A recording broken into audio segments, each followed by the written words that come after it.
Hello my friends, welcome to another video. As you saw by the title and the thumbnail, this week I tried to do something that I haven't been super successful with in the past, and that is timing myself doing crochet. Before we jump in, if my energy today is a little lower than usual, I am exhausted. I am rocking the under eye luggage. It is 4th of July weekend, and for some reason all of my neighborhood thought it was all week 4th of July, and we have had very little sleep in this house because my one dog is absolutely terrified. We did medicate her for the last 2 days based on the vet's recommendation because she literally thinks her life is on the line. She will tremble, she will cower, she will not go outside. So it has been a rough few days. But let's get into today's video. So the reason I wanted to do this, there's actually 3 reasons I wanted to do this. The first reason is I kind of wanted to see if I was achieving my little scheduling blocks that I did. I've been doing much better at those time blocks, but I did know that the crochet in the evening thing wasn't exactly adding up. The second reason I wanted to do it was I kind of wanted to see if I can be one of those people who price by how long something takes. I don't currently do that, but it has always interested me to see like what an item would cost if I truly was paying myself an hourly rate. And then the third reason is I kind of wanted to know if after an experiment like this, if I thought of myself as a fast crocheter or a slow crocheter. So let's talk about what pattern I was using first. So the pattern that I was using for this little experiment was Ghoul the Gargoyle by Creature Made. If you watched the video where I talked about Clubs the Clown, I kind of fell in love with this pattern designer's work, and there's several more that I want to make. But Ghoul the Gargoyle called out to me because Christine at What's Up Cupcake had recommended The Night and the Moth book. I read it. I really did like it. It's a very unique story that hasn't been told before, which was really cool. And I wanted to make my own Bartholomew. Now, I know Christine uses another pattern for hers, and I was interested in that one. But because I was kind of on the Creature Made kick and really wanting to buy some more of these patterns, Ghoul the Gargoyle was it. Let's talk a little bit about my method for timing myself because this changed as I started this experiment. So I did the typical, pull up the stopwatch on the phone and start the timer and set it down and just crochet. That did not work out for me for a couple of reasons. The first reason is for whatever reason, when I start a timer, I feel this anxiety like I need to hurry, like I am in a race. And if I don't get to the finish line by a certain time, I don't know what it is, but when that thing is going, even though I closed the screen so that I couldn't see it running, put it face down, it filled me with anxiety for some reason. So I was like, okay, this is not going to work out.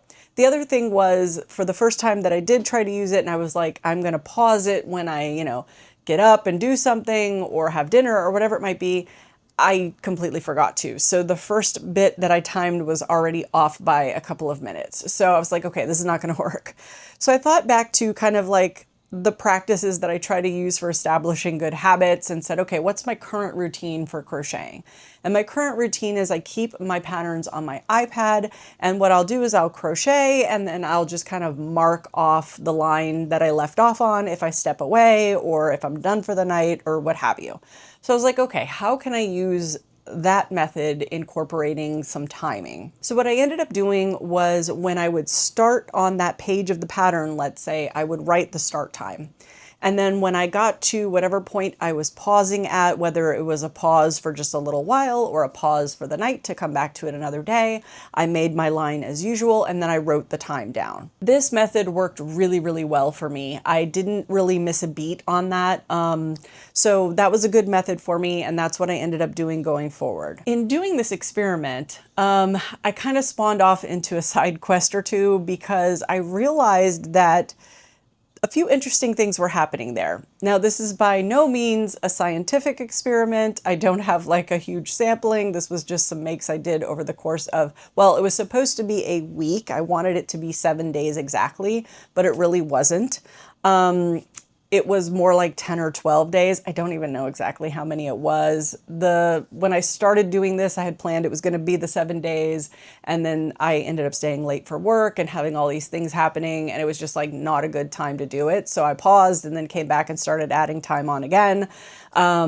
but I will say it was probably 10 to 12 days worth of crocheting. So I kind of bombed that whole first goal of being able to see if I was actually getting as much crochet time during the week. The answer to that is definitely no. So I did get my answer, but I kind of failed at tracking it specifically for a week, which wasn't the biggest deal for me. I was still going to come away with the knowledge of how long the make took me, and to me that was the most important part. I really was trying to figure out, like I said, whether or not I could be somebody who prices by time. And the answer to that for me is no. And I got to thinking about different things, and I'm not in any way saying that you shouldn't, charge by your time. I feel like a lot of people think that's a really effective way for them to charge, and that's fantastic. I feel like for me personally, it fluctuates so much that I don't feel like it's necessarily fair if I was using the exact time. And I think through to something at work. So in my day job, if I'm building an automation and on a good day, that automation takes me 30 minutes to build, and let's say I was getting an hourly rate of whatever, and then on another client, it took me an hour because I was really tired from fireworks. Or I just didn't sleep well and I wasn't feeling great and that took me an hour, would I want to charge a full hour's worth of time when I know I could do it in 30 minutes on a good day? I don't know. It just becomes too much for my brain. So I think I'm going to be sticking with my kind of judgment of complexity and joy that I had in making the project. I do kind of keep an eye on the time. Like I know if something was a sit down and I made it right quick, versus like something took days and had a lot of sewing and all the parts and things like that. So I definitely think that charging by time is not a method that's going to work for me going forward, which I'm totally okay with. And then the third reason that I mentioned was I wanted to figure out if I thought I was a fast crocheter or a slow crocheter. And I'm going to say I have no idea. I think that depends.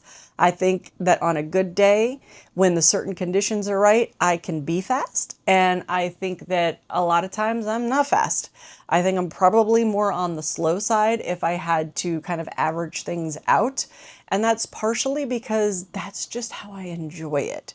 I'm not hustling to try to make something, so that I have enough for my market at the moment.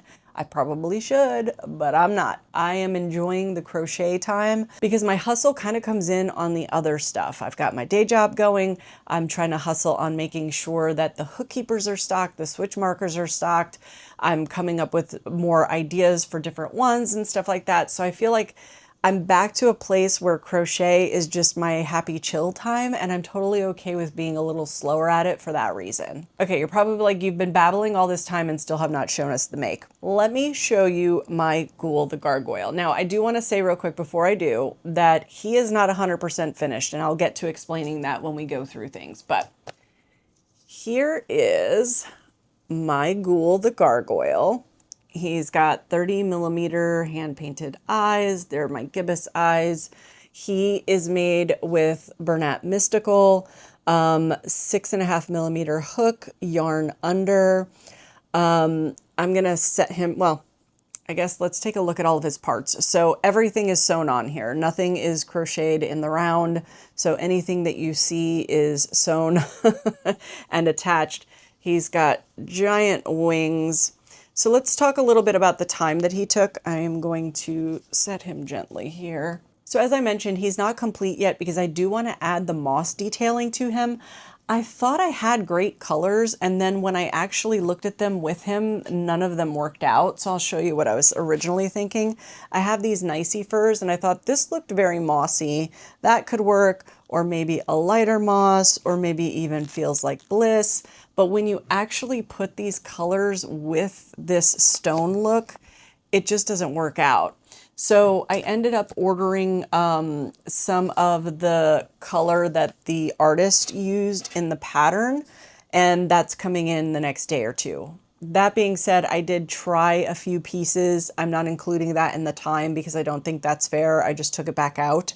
And I will add to the time once I do finish all of the moss. I'm guessing it's probably going to take me a good hour to get it the way that I want it. And I'm okay with that. So overall, this guy took me 6 hours and 23 minutes. Now, in doing all of that, I noticed something about what happens when I'm crocheting and doing other things. So I decided I didn't follow the pattern in order. I decided I wanted to make some of the more time-consuming parts or things that I thought were time-consuming first, and then kind of get into the fun stuff. I feel like it gets all of the painful stuff out of the way, except for sewing, and then I would come back. So I started with the wings. The first wing took me an hour and 11 minutes. And the reason I think for that is I was a little bit distracted. It was definitely my first time making this pattern, but it's a circle. Like, it is just consistent increases. And then there's some detailing around the edge that you add on. And it was late in the evening when I was starting to do the detailing, and I was not, my brain was not braining. So I decided to put it away and then come back to it the next day and then add the time, you know, that it took me to do the detailing. It was much easier the next day. But that first wing did take me a really long time. And I was like, oh my gosh, this make is going to kill me. So when I timed the second wing, it went by so much faster. And I don't think it was because, oh, I've learned the pattern or I've done it once before, because again, it was a circle.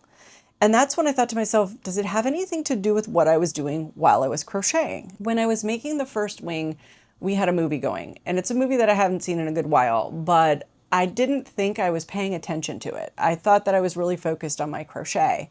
I kept moving on. And as I moved on, I started to realize why, and that is why I ended up going on a side quest. So when I started making his arms, I made the first arm and then I made the second arm, and one would assume the second arm would go much faster. It didn't. It took me twice as long. Now, there is some complexity to the arm and the hand, but that is not why. The reason can be blamed on Robin and Heather. I was watching their live and it took me forever to get that second arm done. And that's when the gears started turning in my head of, it really matters what I'm doing while I'm crocheting. And how much does that matter? So I will take you on my side quest with me, but first let's go through my thoughts on this pattern because I do want to talk through it. I still very much love creature-made patterns. I am going to be making the Plague Doctor next, I think. I don't know that it's my very next make, but that's the next one of their patterns that I'm going to be doing. I do have a lot of things on this one that I would do differently if I were to go back and do it again. And I think I probably will. Once he sells, then I will go and do another one. But let's walk through some of that. So one regret I have, which has nothing to do with the pattern, is I wish I would have weighted him. And I thought about it, but I literally just did not. Like, I was like, ugh, I don't feel like going to get all the pellets and doing the thing. And I didn't. And I really wish I had. I think a couple things that I don't love. They tell you not to stuff these arms, and I get it because you don't want them sticking out. You want them to kind of drape at his side. But I think there's a little bit of missed opportunity there to kind of lightly stuff them. When I make a pattern for the first time, I try to do it according to the pattern and trust the process because I've been bitten before where I've tried to go off kilter and it doesn't work. So yeah, I really wish I would have gone with my gut and lightly stuffed his arms. I think it would have just, I don't know. I just don't love the way that they do drape. I think it would have given them a little bit more life. The biggest issue that I have with this pattern are these ears. These ears are made where you kind of do a flared cone and then you single crochet around the edge to flatten it and then you fold it in half. But what happens is it creates such a thick depth to the ear that, like, I didn't want it way up by his eyeball. I wanted it a little further back, but when you put it further back, it's so thick that it affects how the wings lay. And I think the reason they're okay with that is because they have him kind of slouched with his head down a little bit, which is fine. But it stuck out too much for me. And maybe it's a case of yarn over, yarn under. I do yarn under just kind of naturally unless I'm thinking about it, unless the pattern says specifically yarn over.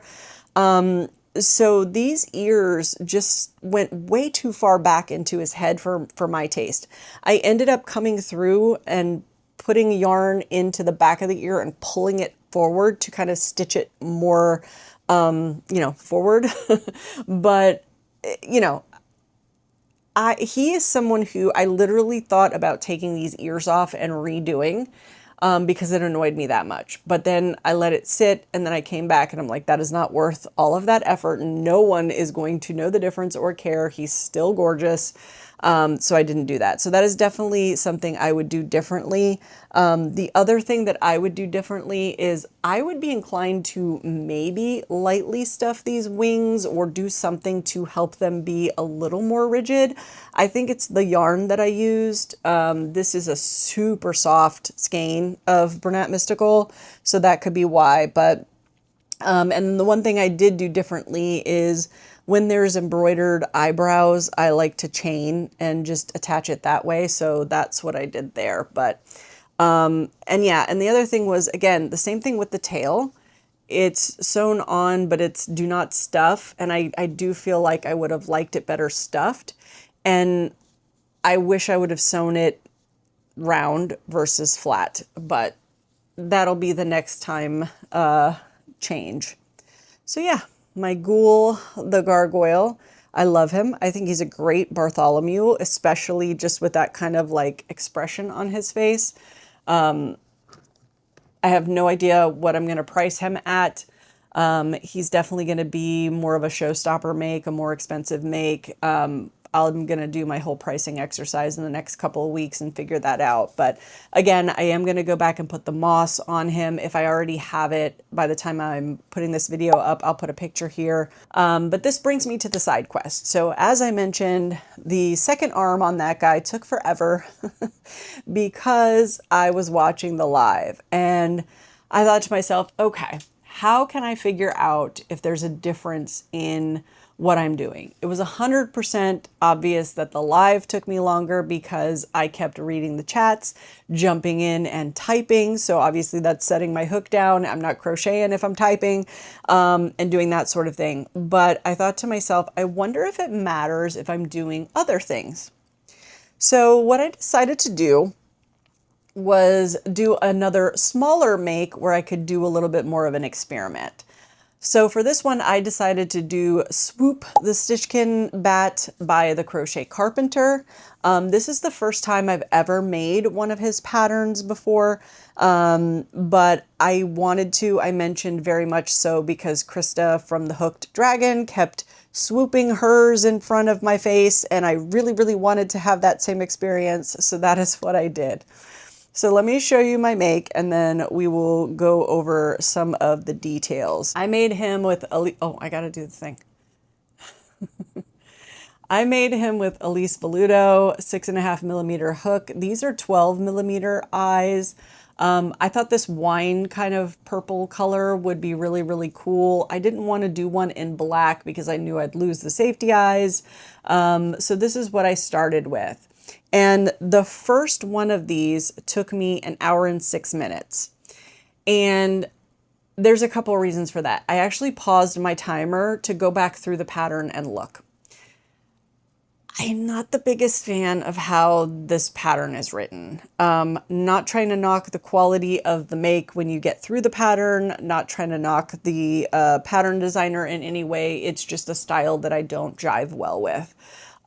So in this pattern, it's kind of like you're making the finger puppet thing, and then you're making the bat. And there was just like, the top and the bottom of the finger puppet. And I'm like, I don't know which is the top and which is the bottom, but you got to like bypass a few pages to go to another page that then shows you how to work with the finger puppet. And I think it's because it was kind of like, I'm guessing that in his mind, if you're not making the finger puppet version, you can just plow through the pattern. But if you are, you got to jump down. But I feel like if you're buying this pattern chances are you're going to make the finger puppet. I don't know. I would just prefer it to have gone in order to show me what I'm doing versus me having to bounce from page to page to read about things.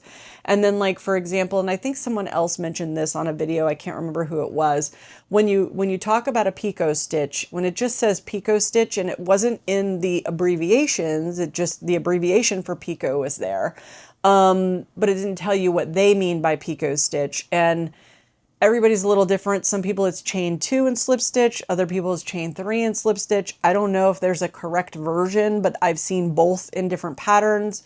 So I didn't think anything of it and just did like a 2, I think. But then I realized that in another area at the bottom of the pattern, it actually said to do the 3. So it doesn't make a huge difference. I love having it on my finger. It doesn't make a huge difference, but it was just something that annoyed me a little bit about the pattern.